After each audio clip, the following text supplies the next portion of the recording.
इसमें क्या पढ़ना था अपन को? गति में वृत्तीय गति। वृत्तीय गति क्या होती है देखिए, ये क्या है? एक वृत्त है, ठीक है। जब कोई यहाँ से चलना शुरू करेगा, यहाँ से ऐसे, ठीक है, और चलते चलते यहीं तक आ जाएगा, ठीक है, तो क्या कहलाएगी? इसकी वृत्तीय गति कहलाती है। मतलब किसी पिंड या किसी व्यक्ति द्वारा एक ही वृत्त में क्या करना? चक्कर लगाना क्या कहलाती है? वृत्तीय गति कहलाती है। और वृत्तीय गति में तय की गई दूरी और वृत्त की त्रिज्या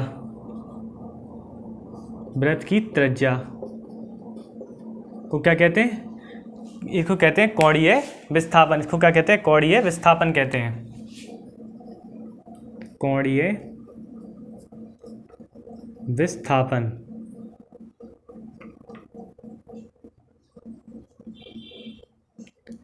इसको क्या कहा जाता है? कोणीय विस्थापन कहा जाता है। इसका मात्रक क्या होता है? इसका मात्रक होता है, देखिए इसका मात्रक क्या होता है? इसका मात्रक होता है रेडियन।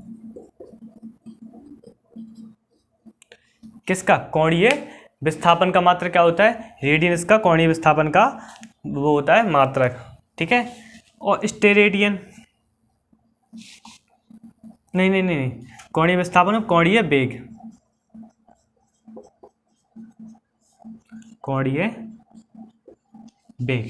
ठीक है। ये वृत्तीय गति के अंतर्गत ही आते हैं ये सब, ठीक है। वृत्तीय गति के क्या आते हैं? अंतर्गत आते हैं ये। तो इसमें क्या करें? कोणीय वेग पढ़ना अपन को कि कोणीय वेग होता क्या है, ठीक है। एक सेकंड में वृत्त के चारों जितने मतलब एक सेकंड में वृत्त के चारों जितने चक्कर लगाए, ठीक है, कोई पिंड या कोई व्यक्ति जितने चक्कर लगाए तो उसके घूमता है, और जितने ठीक है, जितने चक्कर घूमता है उसको क्या कहते हैं? कोणीय वेग कहते हैं। कितने? 1 सेकंड के अंतराल पे घूमना चाहिए निकल। 1 सेकंड में 15 चक्कर लगाता, 100 चक्कर लगाता, 200 चक्कर लगाता, उस चीज़ के ऊपर डिपेंड करता है कोणीय वेग कि एक सेकंड में जितने कोण के चक्कर लगाता है, उसमें चारों चक्कर लगाता है, तो उसका क्या कहलाता है? कोणीय वेग कहलाता है। इसका मात्रक क्या होता है? इसका मात्रक क्या होता है? देखिए, कोणीय विस्थापन, या इसको कहते हैं कोणीय विस्थापन बटे समय। 1 सेकंड में कोणीय विस्थापन बटे समय। 1 सेकंड में जितनी बार कोणीय विस्थापन होता है उसको क्या कहते हैं? कोणीय वेग कहते हैं। इसका मात्रक होता है रेडियन पर सेकंड। रेडियन पर सेकंड क्या होता है? इसका मात्रक होता है। और कोणीय वेग, और सबसे बड़ा क्वेश्चन, कोणीय वेग और रैखिक वेग में संबंध। कोणीय वेग व रैखिक वेग में क्या करना? संबंध। ये सबसे ज़्यादा पूछा जाता है, ठीक है। तो कोणीय वेग को किससे प्रदर्शित करते हैं? कोणीय वेग को प्रदर्शित करते हैं ओमेगा, और रैखिक वेग को बी से, क्योंकि ये सीधी रेखा में चलता है, ठीक है। इनका संबंध क्या होता है? v बराबर आर ओमेगा। v क्या यहाँ पे? रैखिक वेग, r क्या यहाँ पे? त्रिज्या, और क्या बोलते हैं b क्या है यहाँ पे? डबल ओमेगा क्या है यहाँ पे? कोणीय वेग। तो इसकी क्या मतलब, ये वाला पॉइंट सारे खत्म हो गए। इसमें अगर आप कोई भी डाउट हो तो आप कमेंट में पूछ सकते हो, ठीक है। अब क्या करते हैं? नेक्स्ट पॉइंट पर चलते हैं। बल आघूर्ण। कौन सा पॉइंट है? नेक्स्ट पॉइंट बल आघूर्ण।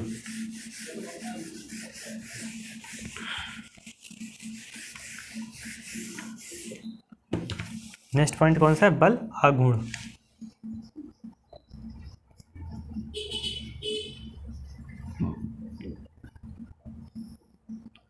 अब आप पूछोगे बल आघूर्ण क्या होता है?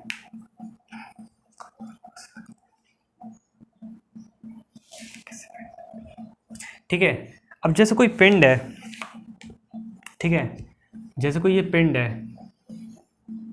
और ये इसका अक्ष है। टेढ़ा इसलिए बना है क्योंकि ये पृथ्वी की जैसा आपको उदाहरण मिल जाएगा। जैसे कोई पिंड है और ये इसका अक्ष है, तो उस पर एक बल लगा। जैसे कोई आपने बल लगाया तो ये अक्ष के ही परितः घूमने लगा। अक्ष के ही परितः क्या करने लगा? घूमने लगा, ठीक है।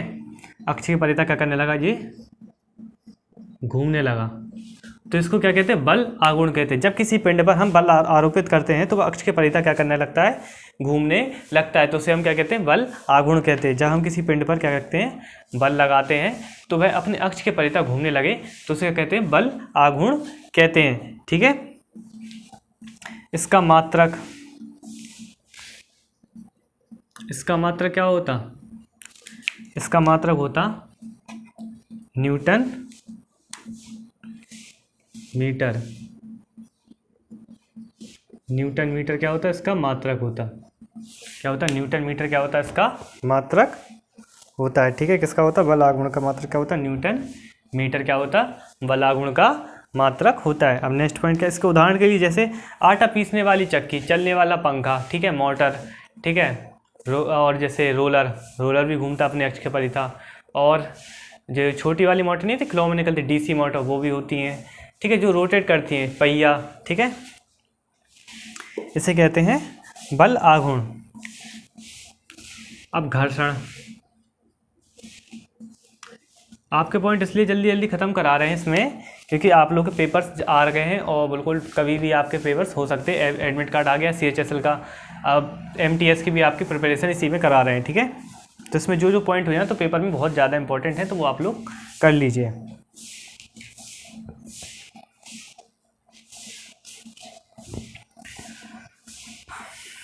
ठीक है, घर्षण कैसे कहते हैं, जैसे कि दो पिंड हैं तो वो क्या कर रहे हैं, आपस में टच हो रहा है।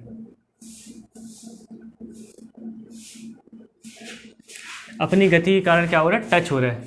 J1 है और J2 है, तो यहाँ पे J ऐसे चल रहा और J ऐसे चल रहा, तो यहाँ पे कुछ टूटा होगा। ठीक है, तो क्या होता है, इसमें क्या होता है, वह गुण जो दो विषम वस्तुओं के प्रतिरोध बल के उत्पन्न करता है। अब देखिए दो वस्तु में क्या कर रहा है, प्रतिरोध बल।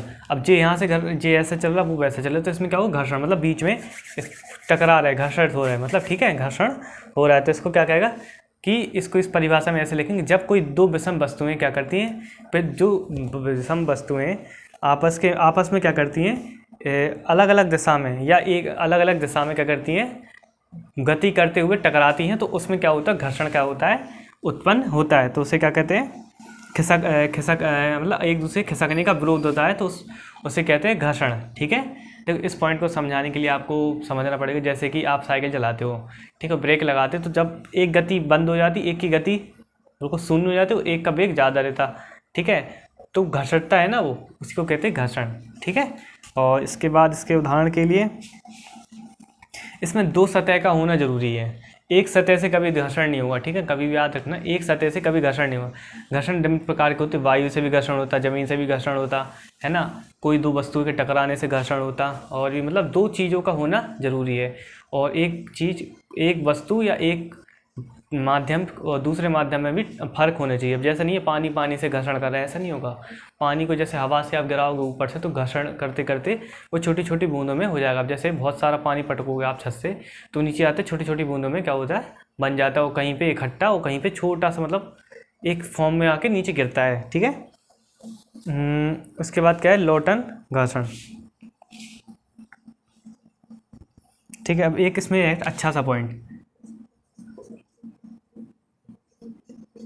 लोटनिक घर्षण, ये क्या होता। अब सब लोग एक पूछते हैं लोटनिक घर्षण क्या होता है, ये सबसे इंपॉर्टेंट क्वेश्चन है। ये होता है जब कोई पिंड लुढ़कता है किसी सतह पर, कहते जब कोई पिंड किसी सतह पर क्या होता है, लुढ़कता हुआ जाता है।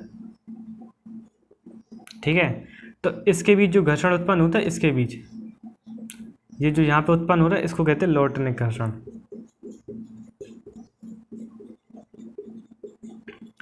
इसमें समझने वाली कोई बात नहीं, आपसे पूछा जाएगा कि जब कोई पिंड किसी तल पर क्या होता है, लुढ़कते हुए जाता है तो उसमें एक घर्षण उत्पन्न होता है जिसे लोटनिक घर्षण के नाम से जाना जाता है।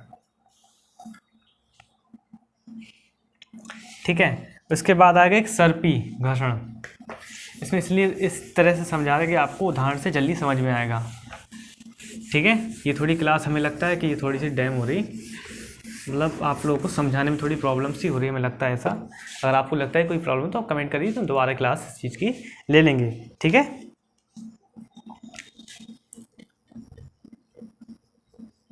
सर्पिल घर्षण, अब जैसे कोई तल है,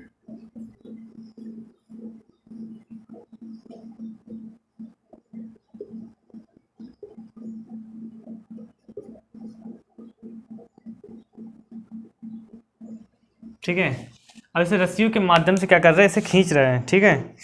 किसी समतल पर, जैसे ये समतल रखने वाला नहीं है, ये बिल्कुल क्या है, समतल। ये क्या है, समतल। तो इसके बीच में क्या हो रहा है, घर्षण।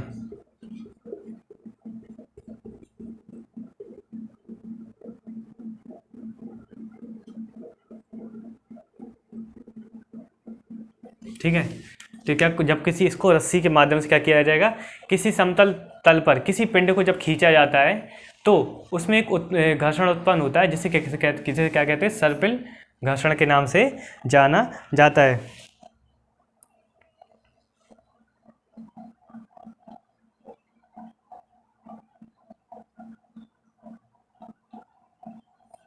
जैसे कि इसमें एक उदाहरण है कि जैसे बर्फ़ होती है, ठीक है। तो उसमें क्या होता है, घर्षण की आवश्यकता क्यों होती है। जैसे बर्फ़ किसी रोड पर गिर जाए तो उसमें क्या होता है, उसका घर्षण खत्म हो जाता है। अगर उस पर रेत डाल दी जाए, थोड़ी सी रेत डाल दी जाए ऐसे ऐसे, मतलब हाथ से नहीं, मतलब अच्छे से छड़क के, तो उसमें क्या होता है, घर्षण उत्पन्न हो जाता है, जिससे कि हमें चलने में आसानी होती है। अगर आप घर्षण नहीं होता तो आप चल नहीं पाते, अगर घर्षण नहीं होता तो आप बोल भी नहीं पाते। क्योंकि जब तक घर्षण से क्या होता है, जब आपकी आवाज़ टकराती है किसी माध्यम से, तो उनके बीच में मतलब एक ऊर्जा ट्रांसफ़र होती है, ठीक है। घर्षण से क्या होती है, ऊर्जा ट्रांसफ़र भी होती है। तो इसलिए घर्षण हमारे लिए क्या है, बहुत ज़्यादा उपयोगी है।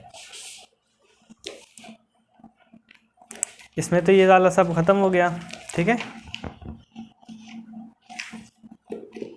ठीक है। अब इसी में क्या होता है, इसी में गतियों में क्या डालते हैं, गतियों के बीच 2-3 ही टॉपिक थे। इसके बाद क्या आएगा, सरल आवर्त गति।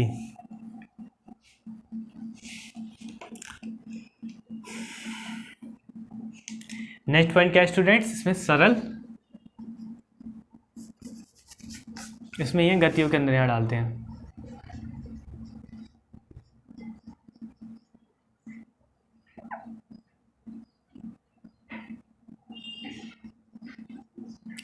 जब कोई पिंड द्वारा एक निश्चित समय पर एक निश्चित दूरी पर बार बार अपनी गति को दोहराता है तो उसे क्या कहते हैं, सरल आवर्त गति कहते हैं। जब कोई पिंड, जैसे कि घड़ी देखी होगी आपने, पेंडुलम, जब वो क्या करता है, जब पेंडुलम में क्या होता है, यहाँ से यहाँ, यहाँ से यहाँ चलता रहता है, तो उसमें क्या होता है, एक निश्चित समय में एक निश्चित दूरी तय करके एक निश्चित पथ पर बार बार क्या होता है, मतलब आता जाता है, मतलब दूरी को बराबर तय करता है, तो उसे क्या कहते हैं, सरल आवर्त गति कहते हैं। जैसे कि सूर्य के चारों तरफ पृथ्वी चक्कर लगाती है, यह एक कौन सी गति, यह पृथ्वी की गति आवर्त गति है, ठीक है। दोलन गति, ठीक है, इसी को एक प्रकार से दोलन गति भी होती है, ठीक है। ठीक है, इसमें क्या होता है, सरल गति, आप समझिए इसमें दोलन गति। अब जैसे दोलन कर रहा है घड़ी में, तो दोलन गति। अब पृथ्वी सूर्य के चारों तरफ चक्कर लगाती है, उसको कहते हैं गति आवर्त। इसको गति आवर्ती गति कहते हैं, ठीक है। और इसके बाद क्या होता है, नेक्स्ट पॉइंट, सवर्त, नहीं ये नहीं है, उपग्रह का परिक्रमा काल में पलायन वेग।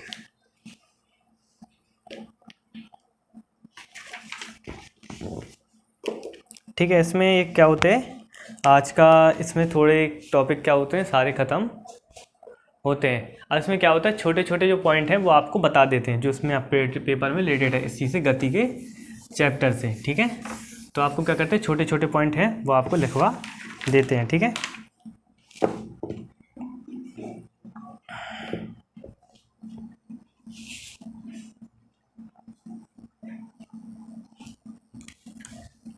भू स्थिर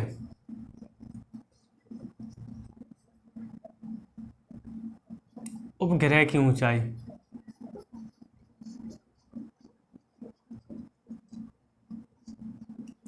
भू स्थिर उपग्रह की क्या है, ऊंचाई, ये कितनी है, ये है 36,000 किलोमीटर।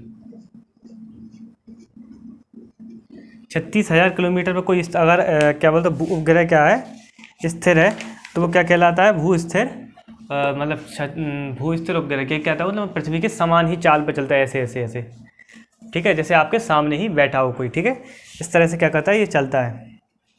पृथ्वी पर पलायन वेग, पृथ्वी पर पलायन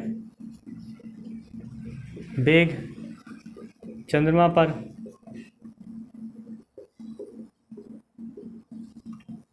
पृथ्वी पर पलायन वेग है 11.2 किलोमीटर पर सेकेंड, और चंद्रमा पर पलायन वेग है 2.35 किलोमीटर पर सेकेंड, ठीक है।